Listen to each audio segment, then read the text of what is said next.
Yun! What's up mga ninong? Another day, another vlog for CM Padolop.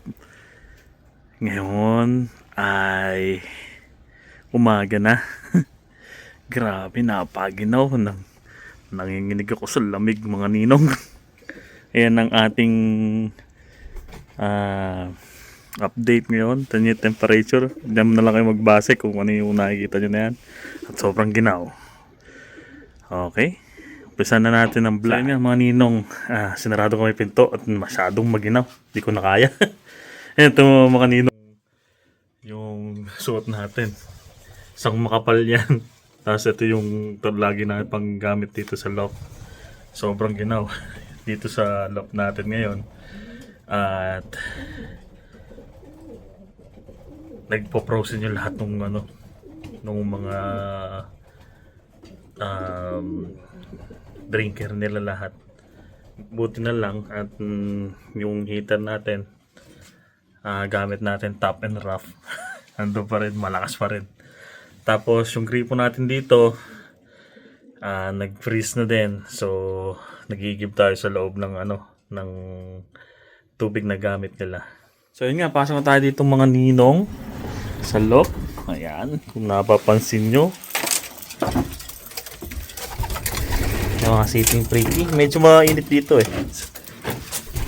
Ayan o. Dito sa loob ng loft.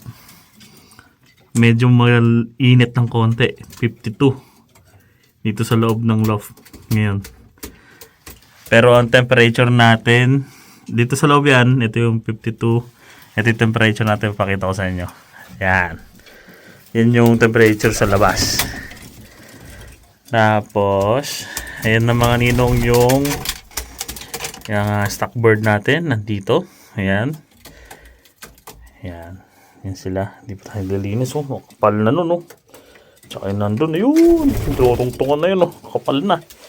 Hindi ko na hindi natin nakakukudkod. 2 weeks na siguro hindi nagkukudkod. Tapos mga ninong, update tayo sa breeding natin.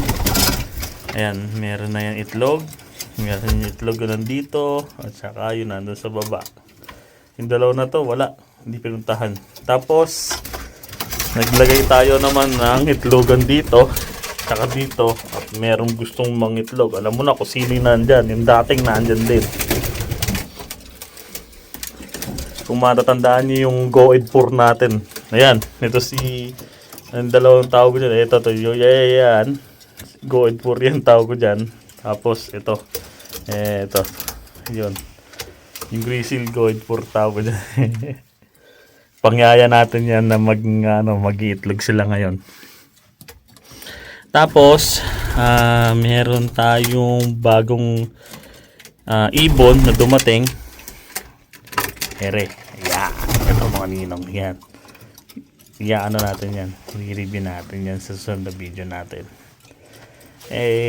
Medyo madami na akong hen. Palagi ko popost ko to sa sa IP dyan natin para yung ibang nagtatanong sa atin tungkol doon sa bloodline ng Wolverine. Minsan may mga nagtatanong kasi na gustong bumili sa atin ng ibon. Kaya yun, para meron tayong pambenta. Alright mga ninong, dito tayo sa kabila. Sa breeding sa breeding natin. Sa breeding cage, tsaka sa breeding sa breeding natin for 2026. Yan mga ninong. Update dun sa mga natin, sa mga breeder. Itong nanay tatay ni Guardian Deity, ayan. May itlog to, 2. Kaso isa lang ang napisa kasi yung isang itlog nila, 2 yung yolk. Yung egg yolk. So hindi nag-form talaga siya ng ng inakay, pero 2 yon. Nagulat nga rin ako dahil kasi ay first time kong ma-encounter ng ganun. Nangyayari din pala yon sa kalapate, sa ibon. Yun. Ang ginawa ko, kinuha ko yung itlog nito, ibinaba natin dito. Yun, nandun yun. Yung itlog nila. napunta rito sa kay Bachera at saka kay Sweet 16. Ngayon, yung itlog ni Sweet 16 na dalawa na fertile, kinuha ko, isinend ko dun sa nasa taas dun, na which is yung nandito, pinayaya ko, yun nandyan sa taas na yan. Siya ngayon nag-aalaga dun sa itlog ni Sweet 16 at saka ni Bachera. Tapos, dito tayo sa taas naman kay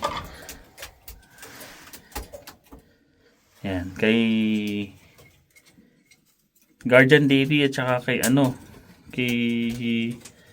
pangalan pinangalan ko sa'yo? Nakakalimutan ko kasi. Si Altair. Yan. Isa itlog. Nilimlim pa din. Tapos, di tayo kay Emilia, tsaka kay Force 804, ayan. Pa tayo, itlog nisa, isang itlog nila. Ayan. Di pa tayo nililinis mga ninong ng kulungan nila. Dito naman, yung itlog nila nito ay tinanggal ko, ang alam ko. Tinanggal ko yung itlog nito dahil hindi sila nakabuo parehas. Talagang ang ito si Lucky 95 at saka yung si Shinomiya. Tinanggal ko yung itlog nila. Ang ipinalit ko mga ninong ay yung itlog nito ni direct son ni Thomas 6 at saka yung grandson ni Sunfire at saka granddaughter ni Sunfire at saka anak ni Grandfire Grandfire anak ni Sunfire na apo ni Thomas 6. Ayan, ngayon nag-itlog sila ng dalawa na, tapos nandito pa isang itlog nila na pinayaya ko. Kaya meron tayong tatlong palabas kagad na anak ni direct grandson ni Thomas 6. Ayan. Pero wala akong naililipad niya anak ni ni Lucky 95, yun lang.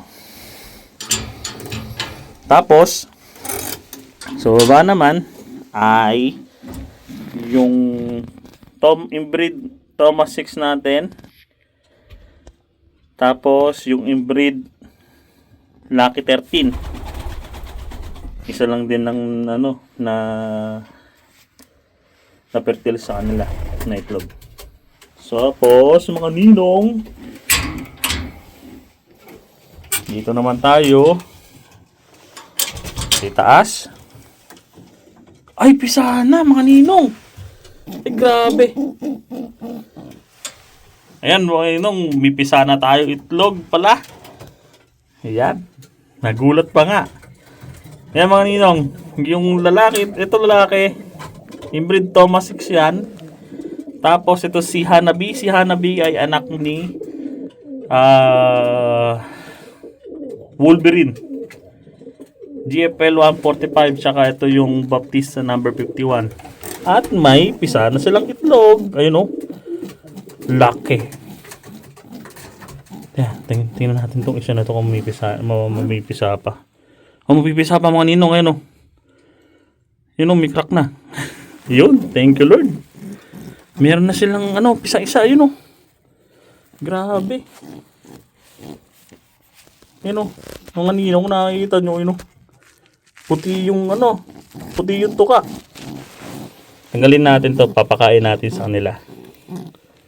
Uy, maganda ninong yung pagkakapisa, oh. Ang ganda, oh.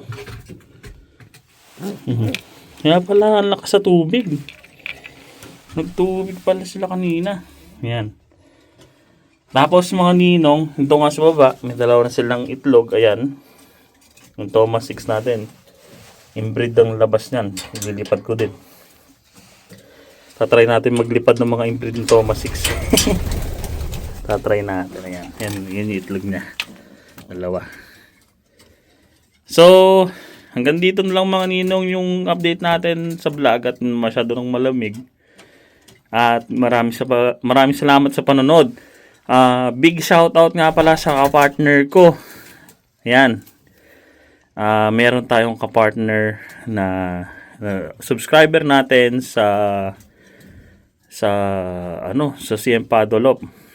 At naging kapartner ko siya sa isang One Love race. Hindi ko muna sasabihin at alam niyo naman mahirap minsan pagka sinasabi mo.